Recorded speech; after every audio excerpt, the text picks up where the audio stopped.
देखिए, अब स्वर संधि का अगला भेद है गुण संधि, और गुण संधि का सूत्र होता है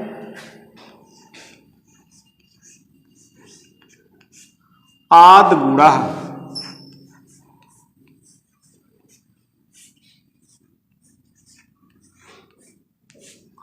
आद गुणा, यहाँ आद गुणा में आद से तात्पर्य हम पीछे समझा चुके हैं वृद्धि संधि में। आद से तात्पर्य है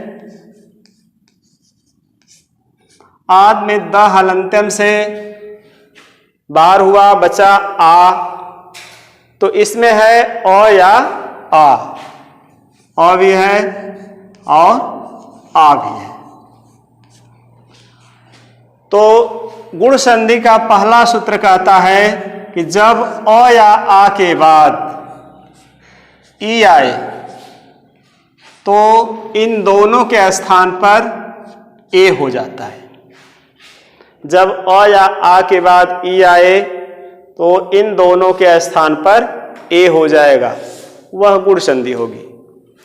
दूसरा है जब अ या आ के बाद उ आए तो उन दोनों के स्थान पर ओ हो जाएगा। तीसरा है जब अ या आ के बाद री आए तो इन दोनों के स्थान पर अर हो जाता है। और जब अ या चौथा है जब अ या आ के बाद री आए तो इन दोनों के स्थान पर अल हो जाता है। तो ए हो जाना, वो हो जाना, अर हो जाना, अल हो जाना गुण संधि है। गुण संधि का सूत्र है आद गुणा। आद से तात्पर्य है अ या आ। तो गुण संधि का पहला नियम कहा कि जब अ या आ के बाद ई आए तो इन दोनों के स्थान पर ए होगा। जब अ या आ के बाद उ आए तो इन दोनों के स्थान पर ओ होगा। और जब अ या आ के बाद री आए तो इन दोनों के स्थान पर अर होगा। जब अ या आ के बाद री आए तो इन दोनों के स्थान पर अल होगा। और गुण 3 वर्णों का होता है, अ, ए, ओ। और गुण संज्ञा का सूत्र है, गुण संज्ञा सूत्र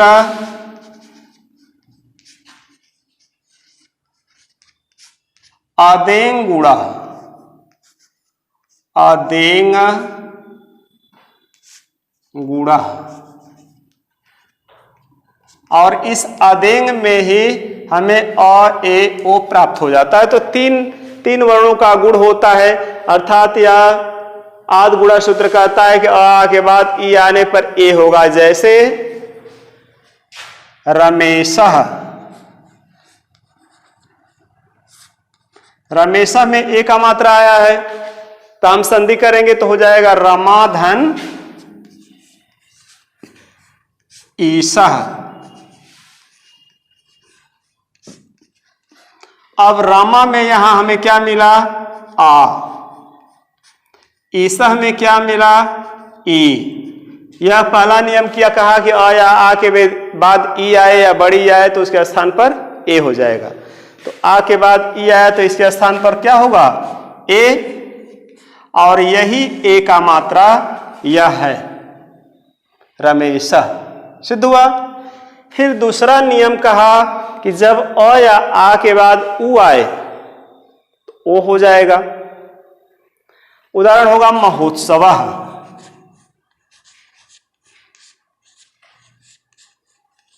महोत्सवः। संधि इसका करेंगे तो होगा महाधन उत्सवः। महाधन उत्सवः। महा में हमें आ मिला और उत्सवः में उ मिला। और आ के साथ उ जुड़ने पर ओ होगा।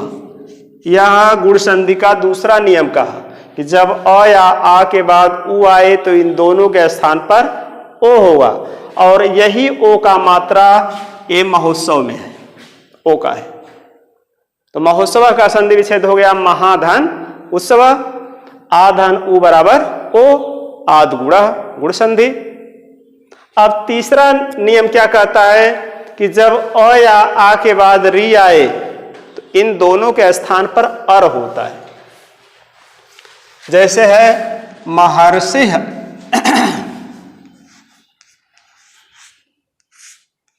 महर्षि संधि विच्छेद इसका होगा महाधन ऋषि, महाधन ऋषि। महा में आ है और धन ऋषि में री है। आ के साथ री के जोड़ने पर हो जाएगा अर,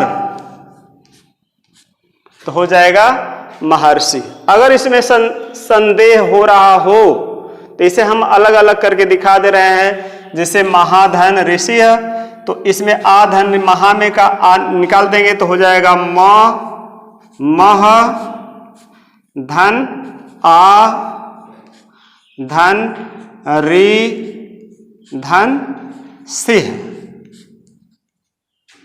महा में का आ को हम अलग किया तो म हुआ, आ यहां निकाल दिया, री को यहां रख दिया और सिंह को यहां रख दिया। और यह सूत्र कहा कि अ या आ के बाद री के आने पर अर होता है, तो आ के बाद री आया तो इन दोनों के स्थान पर अर होगा। तो अब लिखेंगे मह, हलंत है, धन, आ के बाद री आया तो इन दोनों के स्थान पर अर होगा, तो यहां अर लिख दिए, धन सिंह। यही हमारा बचा।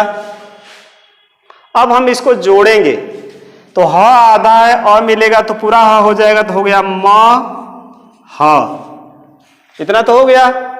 आधा र है और आधा र कभी नीचे नहीं रहता, वो हमेशा ऊपर भागता है। तो यह आधा र स पर जाएगा, क्योंकि जिस वर्ण पर वर्ण पर होता है र, ऊपर वाला र, तो उससे आदि में उसका उच्चारण होता है, और नीचे वाला र होता है तो उस वर्ण के बाद उसका उच्चारण होता है। तो हमें सी से पहले र का उच्चारण करना है तो सी पर रहेगा उड़ंतवा र, तो यह आधा र पहुंच जाएगा सी पर।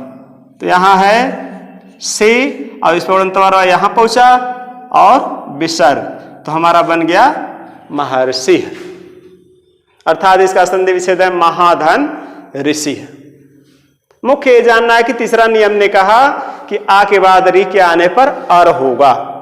ऐसे ही महर्षि है, देवर्षि है, राजर्षि है इत्यादि सिद्ध कर लेंगे। चौथा नियम है अ या आ के बाद री के आने पर अल हो जाएगा। तो अल का उदाहरण जैसे तवलकारः, तवलकारः संधि विच्छेद करेंगे तो होगा इसका तव धन लृकार।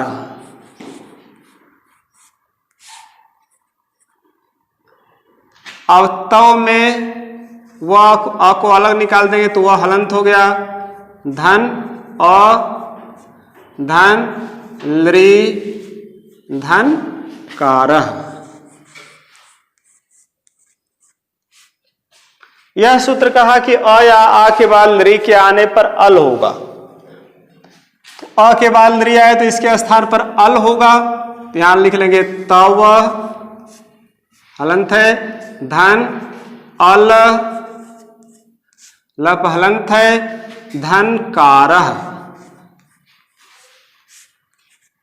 अब इसको हम जोड़ेंगे, वह आधा है, अ मिलेगा तो पूरा वह हो जाएगा त व, पूरा हो गया। ल के आगे स्वर नहीं है तो ल आधा ही रह जाएगा, तो आधा ल हो गया। बचा क्या? कारः, हो गया तवलकारः।